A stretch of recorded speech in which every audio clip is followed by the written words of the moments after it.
how you doing out there? I have just one interesting question. This might be covered already in science books and all over the internet. People might know the answer to this, so I don't know if this is an original thought. It probably isn't. I'm sure everything's been thought about already. But obviously a lot of people today, they don't believe in the Big Bang Theory of yesteryear. You know, like I told you before, when I was growing up, the Big Bang Theory, that's why it's called the Big Bang Theory, was an explosion in space. Okay. People today, they don't believe that. They think it's a bending of time and space. But I just came up with an interesting thought on how to disprove the original theory or to make it sound more plausible.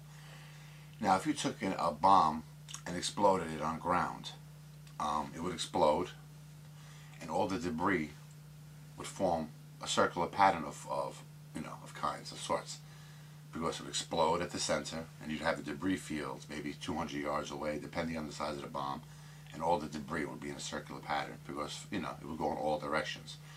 But if you did that in space, obviously space is three-dimensional, so that from that explosion the debris field would go in all directions.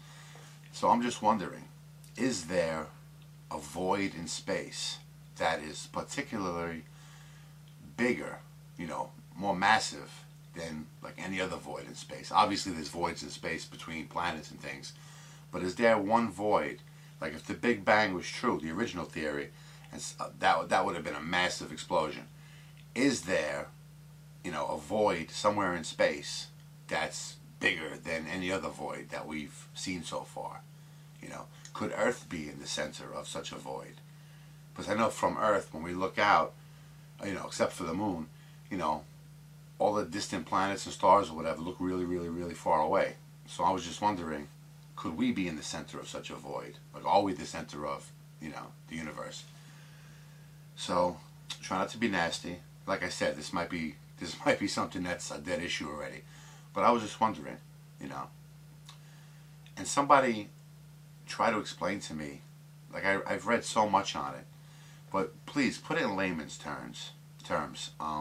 Explain the bending of time and space. I know people say it and it sounds good, but what is it exactly? Put it in layman's terms.